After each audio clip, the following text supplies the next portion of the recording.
Welcome to Caregiving Club On Air. This podcast is dedicated to the millions of family caregivers who want wellness tips and self-care solutions, who seek expert advice, and who want news about healthy aging and how to create well home design in our forever homes. I'm Sherri Snelling, a corporate gerontologist, author, and educator, a TV interviewer, host, and news commentator. I'm joining you from Southern California, where our interviews and news take us all across the country to explore the many ways to help you on your caregiving journey and to lift you up here at Caregiving Club On Air. Welcome, everybody, to Caregiving Club On Air. I'm your host, Sherri Snelling. I am a corporate gerontologist, author, and CEO of the Caregiving Club. So for this June episode, we are going to be focusing on June's Employee Wellness Month. And I couldn't think of anybody better to have on for this episode than a new colleague I recently met, Melissa Fisher of Kaiser Permanente. And Melissa has got some really interesting things to share with us. First of all, her personal story is not necessarily unique, but I think it certainly brings out the challenges and the juggling act that the sandwich generation is doing. For those of you who may not know what the sandwich generation is, that is the definition of a family caregiver who has both younger kids, maybe under 18 or in their early 20s, still under your roof that you're taking care of, but also at the same time, older loved ones. And that could be parents or in-laws or grandparents, or in Melissa's case, you can also hear about her caring for her parents, but also her aunt. And so these are the types of roles that we're walking into constantly throughout life. And at the same time, we're working. Many of us, 7 in 10 caregivers are working. And in the workplace, 1 in 5 employees is caring for an adult. Now, if you add kids to that equation, then 1 in 3 employees are actually caring for anyone from children all the way through, as I said, older, even grandparents or older parents. So it's something that is definitely shaping and affecting our workplaces. And that is what brought Melissa and I together. We were asked to be panelists for the National Center for Conflict Resolution, which is a great training group that helps a lot of HR departments kind of work through conflict resolution situations.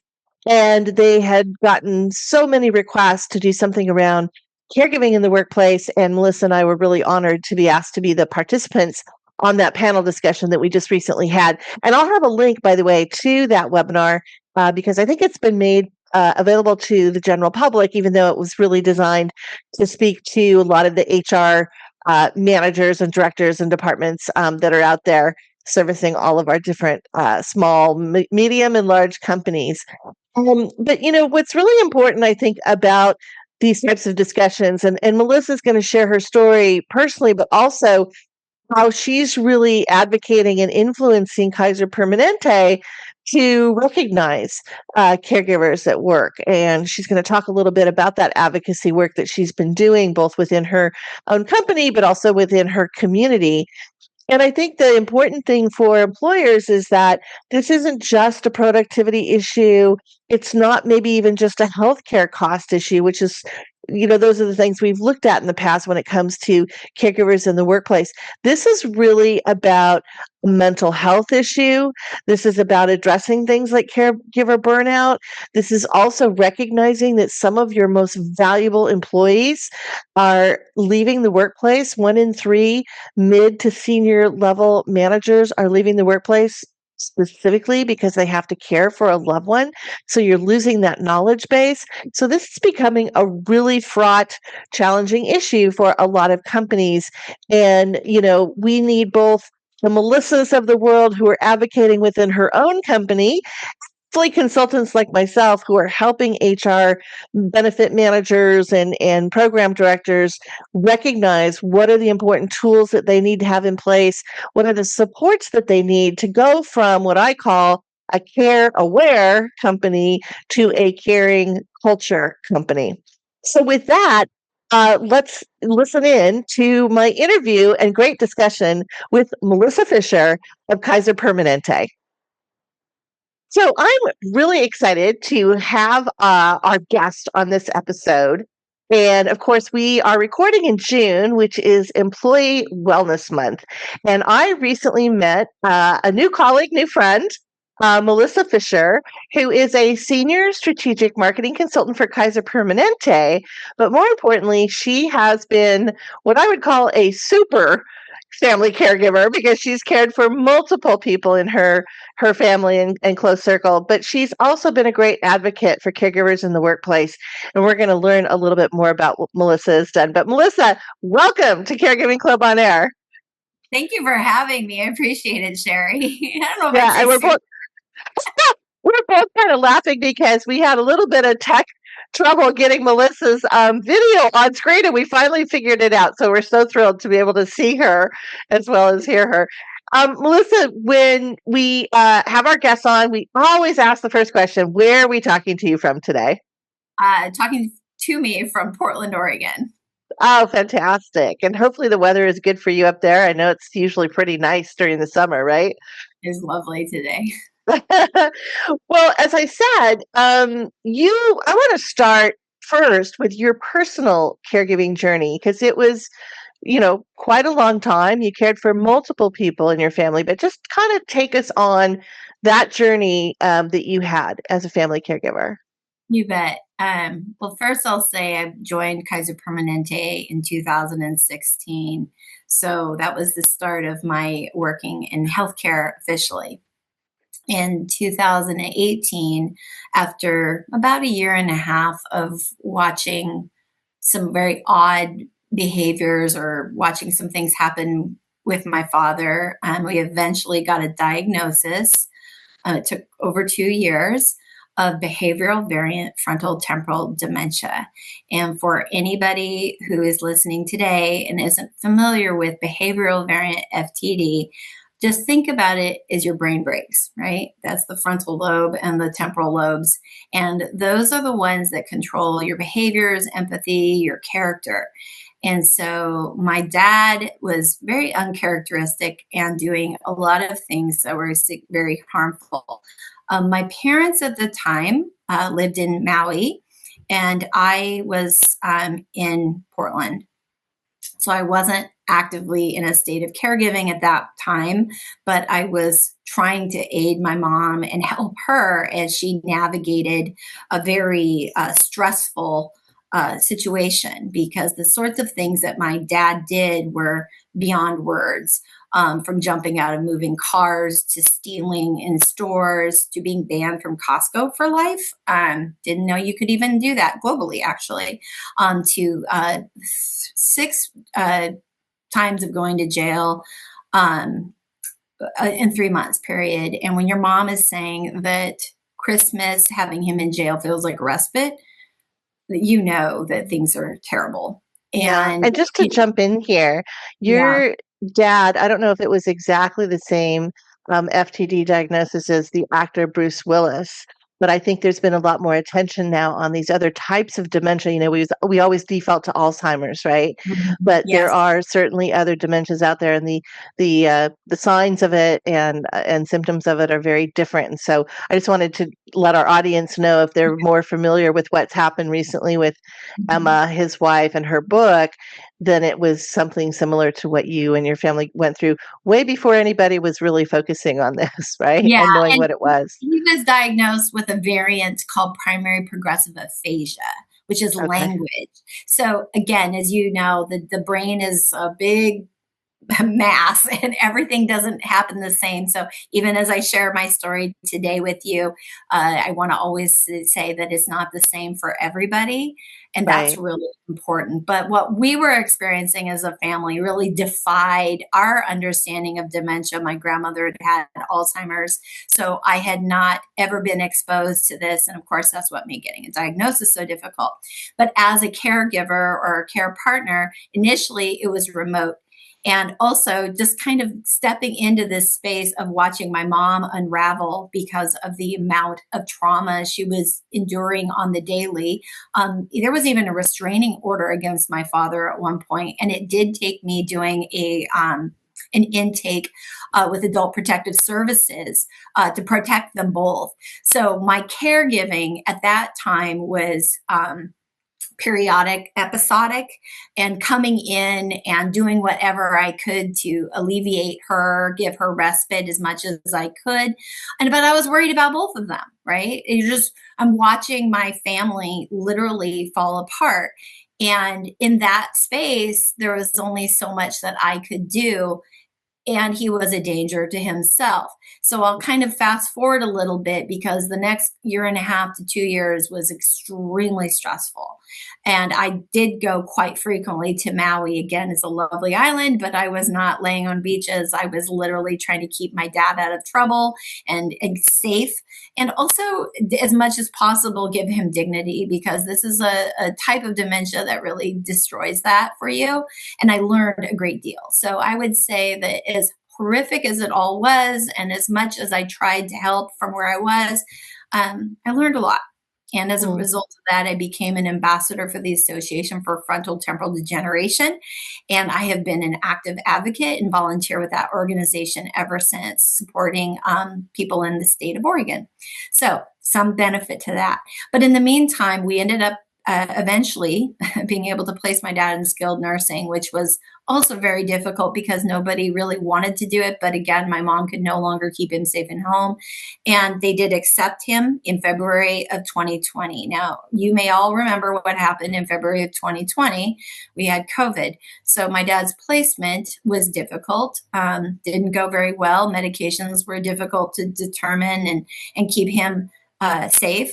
Then a week into his placement, we said goodbye. We waited a weekish, we thought, and then during that time frame, my mom fell and broke her hip at a resort doing yoga. And as a result of that, now I had two people in my family that I was actively caring for, and also working in healthcare. And I know this is quite a big story, but what made that exceptionally difficult is we were starting to hear about this thing called the coronavirus, and all my meeting series. And I was working remote at the time, started changing. And in my role, I was going to be actively supporting that. So mom ended up in the emergency room, emergency hip replacement. Then she was, in the hospital for a while. And then she was moved to rehabilitation.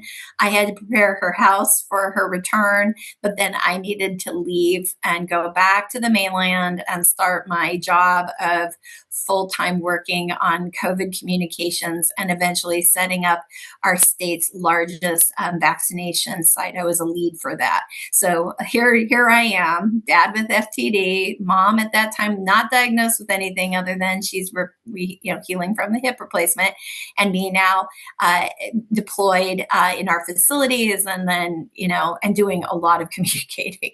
So Yeah. that's that was. And then I'll just add that we did not get to see my father for about 18 months because of restrictions that were keeping people away from their loved ones. And there's a lot I could unpack at another time, or just so people know that a lot of people died in being kept away from their loved ones. Caregivers were not allowed in, or family members, but I was caregiving, and I was advocating, and I was having to show up virtually all the time in a very difficult time when we weren't even getting regular communication about how our loved ones were doing. And my dad actually, by the time I was able to see him, was really no longer able to talk or walk. He wasn't able to Mm. walk. So we lost about a year and a half of time.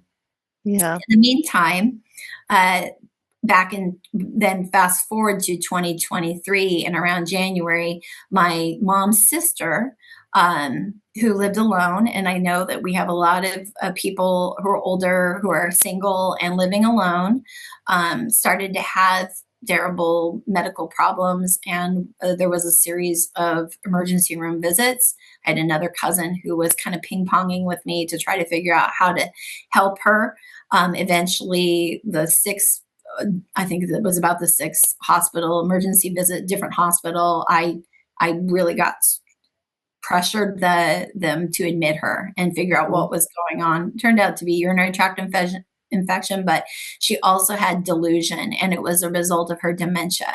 So now all of a sudden I've got an aunt that has no one else. We're signing DPOA, and then they, discharged her to a rehab, and then it became 7 months in a rehab trying to get her placed, get her on the Medicaid benefit. So now I've got mom's not doing very well, dad's doing poorly, aunt now in the mix. And then in 2023, by July, as I had just gotten her placed in a memory care unit, I was worried about my mom because she had tremors and some other things. She was finally in July of 2023 diagnosed with Parkinson's. And of course, she also is experiencing mild early signs of dementia. And I know this is like so much story, but it's important to recognize that none of this was something that I had ever seen in that was coming. I mean, it just hit so hard. By 2024, I had moved my dad med transport to Oregon. Then my mom, I placed her in an independent side of the same memory care unit and got her placed in a apartment. I was managing my aunt. There's a whole nother side story working with Department of Human Services and some terrible things that happened. So I was also very intensely involved in my aunt's life. And then with my mom, she was forgetting to take her meds. She really wasn't doing well. I was sleeping on her couch. I mean, and then my dad eventually passed. And then this last year, my aunt passed. And now I am essentially just managing the care for my mother. She lives 5 minutes from me, but I'm actively involved. I have care people who help me out during the day so that I can work. And I'm, again, I'm kind of like, I feel like go fish. I've had all of the different types of care experience that you can possibly imagine. Remind me, Melissa, did you also have children at the same time? Did you have yes, kids? I forgot to. Oh yeah, them. Thank goodness they were a little feral during that time. You're juggling all these balls, right? Your work life, your children's life. Teenagers when all of this started, and I am so lucky because they were relatively great teens. They did a great job, and I do give them a lot of credit because they were living through this as well and watching their mom, and I was at the time doing all I could to stay involved in their lives. They're all grown and flown now in their 20s. And I'm thankful for everything, but yeah, I was momming at the same time. That's a sandwich, but it's more like a panini, right? Yeah. A triple decker panini. That's what it was. Yeah, you still had things going on with them, but even though they were obviously able to take care of themselves, you still had, school plays or recitals or whatever, soccer games, all that kind of stuff, right? And I needed to move him to his university, and then COVID hit, and then he came home, and then I had a house full of people. I was dealing with COVID. Yeah. I think what your story illustrates, though, is like you said, you had not planned for any of this. And then, boom, a crisis hits, and it kind of just snowballed, starting with your dad, leading to your mom, leading to your aunt. What I find interesting about your story is, one, it sounds very unique, but you and I both know it probably isn't. And we know other stories like this of multiple people you're caring for, but also the family at large. To think about the solo agers, right? Like the maiden aunt. I'm the maiden aunt in my family, but I'm curious as to whether my family's even thought about what we do there when the time comes. I think that's just the stuff we don't think about, but we're living longer. People are needing more help, and it's going to hit more and more of us in this, these and I situations. feel sometimes like the proverbial canary in the coal mine, because I'm over here screaming, everybody make plans, get your life together, get your documents, and my kids are like, you're so young. I'm like, you just never know. And again, FTD is a perfect example of a dementia type that is the most dementias under the age of 50. My dad was relatively young at the time too. I mean, he was 70, but we saw things from his 60s on. So yeah, I am hyper aware, maybe too aware, and I'm not a lot of fun at parties because I want to just let's all talk about what your plan long term is and have you thought Right. about it, but that's the whole purpose of my life now, right? It's Yeah. like I Yeah. had to walk over the coals so many Yeah. times while arrows were shooting at me. I want Absolutely. so badly to help not just the people who are going through it, but the organizations, the infrastructure, the policies. Like, I finally realized I meet a lot with people one on one. I have an amazing network of people, both for Parkinson's and FTD, that I can support. But for me, I'm like, what's causing the biggest friction? And let's focus on those big friction things. Yes, I will help anybody if I'm asked. That's just the nature of who I am. But I'm also hearing them tell me on the daily of what's causing them challenges. What is keeping them up at night? What is making it harder? It's already hard to help someone with a chronic disease or, going through something like this. But we can do more. And, that to me is the biggest opportunity. So I want to put more of my energy into the big fixes and the big things that need our attention. So I want to talk about that because you and I were recently on a webinar together where we were talking about caregiving affecting employees in the workplace and what employers should think about and do. Um, I know I do work with a network of employers, and I know that a lot of them are certainly thinking about this. They've Yeah. been looking at benefits. Unfortunately, sometimes there's a gap in the benefits that they're supplying and what employees say they really need. Yes. But they are starting to also, I think, for families, it's kind of like planning for. I live in California, so we all know that the big one's coming, the big 8.0 earthquake, right? We've been waiting Oregon's for also it. going to have it.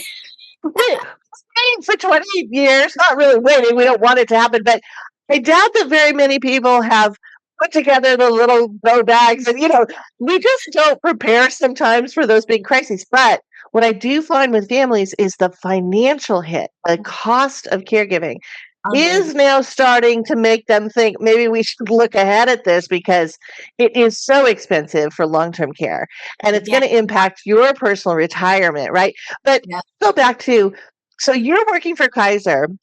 How Yeah. did you feel the environment was in terms of your employer? And did you feel like, needing to take time to do all these things with family and juggling all this stuff? Were they supportive of you? Immensely. More than I even anticipated. And I get that it's not necessarily normal for people to say that. I actually, I use my experiences a lot on my LinkedIn, and I have colleagues and friends who privately message me and say, "You always say what I want to say, and I'm so afraid to say it because I'm afraid my employer might see it, and then I might get in trouble or something could happen." And I'm like, "What's going to happen?" But I also am recognizing that not everybody's been as fortunate as I am to be encouraged and endorsed for the work that I do. But during the time of total chaos, again, I would say the hottest time frame was 2020 through end of 2023. That was when my head was going to pop off. It was that bad. I very well could have been seen as an employee who wasn't present, doing enough, even though I will tell you, I doubled down and I will challenge it. Anybody thinks that a caregiver is unable to be efficient and prolific in their work. There is the opposite. We are masters at multitasking, and you think something's stressful. I have set the bar so high now on what freaks me out. Like I'm like, okay, whatever. Yeah. You know, just break it down. We'll figure it out. I feel like I am definitely I won't say hardened by it, but I definitely have a lot of new coping mechanisms as a result of it. So back to why I think my employer did such a great job, because I think it's important to say that, let's get this out here. This is what worked for me. My leadership, for one, told their stories.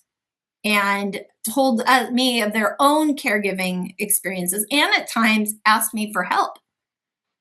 Again, that Great. level of trust and interest is profound. And that, of course, made it much easier when I said, I need to take some time. And I did have FMLA, and FMLA was pretty easy to navigate until we got to the state level, because we did eventually get family, you can get paid FMLA through the state of Oregon. And that was a clunky thing, but I was also one of the very first people in the state of Oregon to go through it. And it wasn't easy. I hope it's easier now.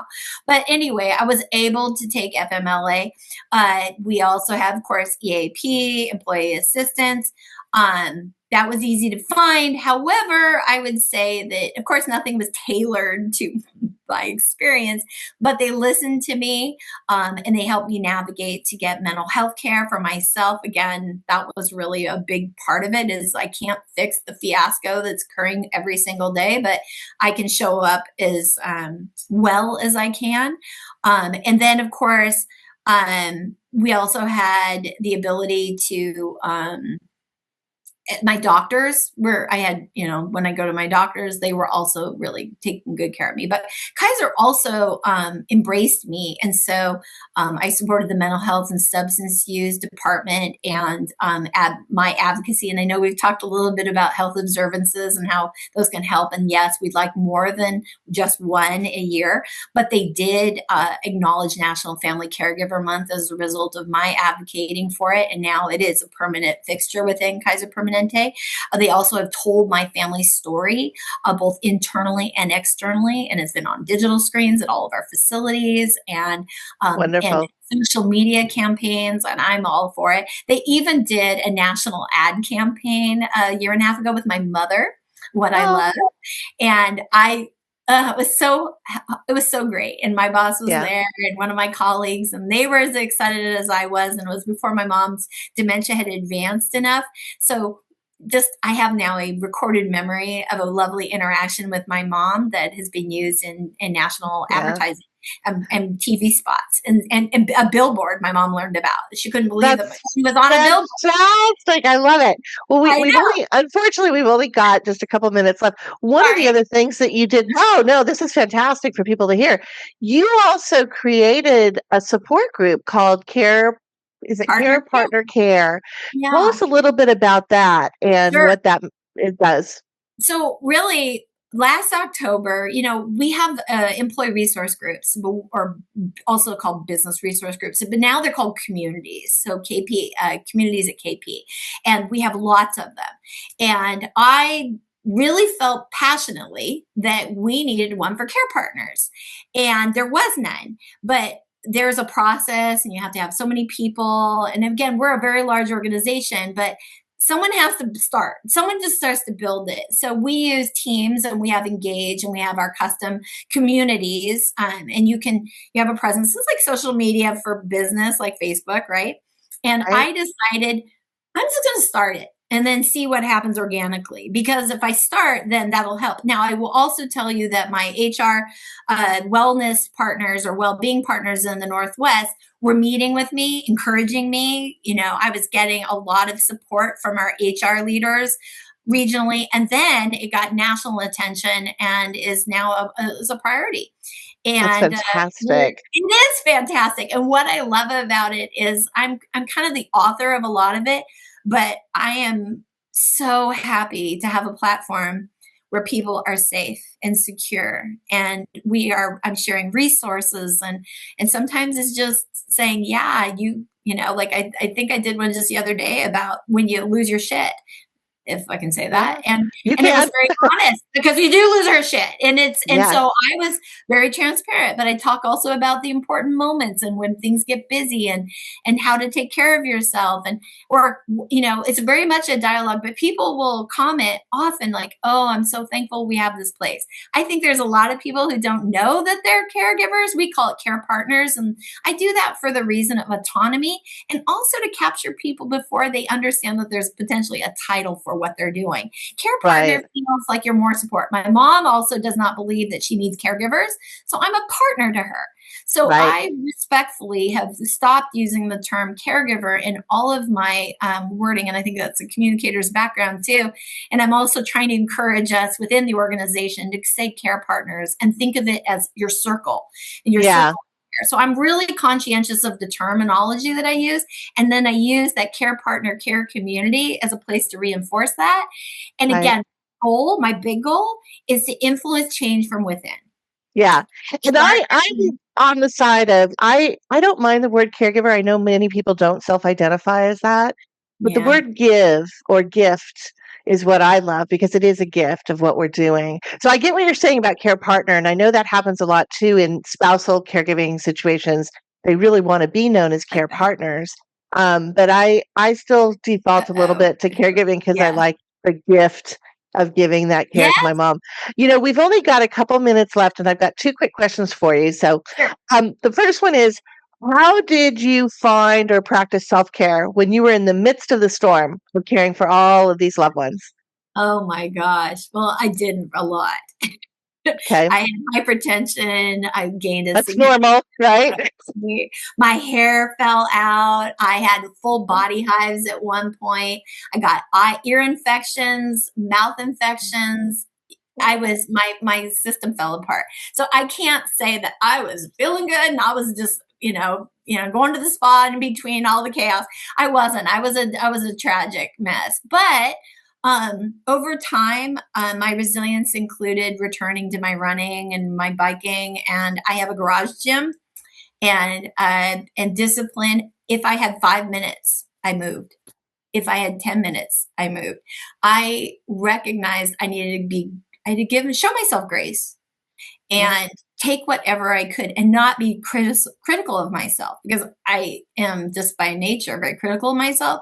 But I realized that I was hurting myself. Nobody is expecting anything more from me except for me going, well, I didn't have a full hour's workout. Well, that's just not good.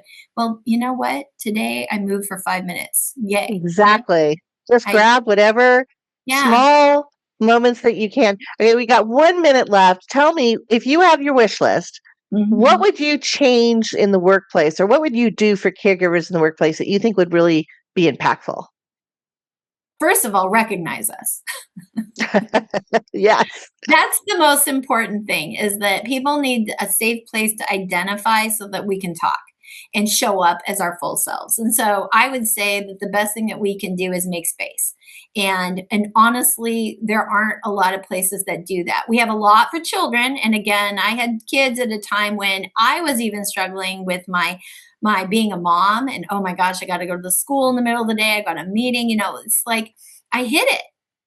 And so in some ways, I think normalizing, and I don't mean normal like this is normal because it doesn't feel normal, but Right. that to me is the biggest deal, is Okay. stop treating this like it's something random. And you've talked about the number of people who are experiencing this and are going to, right?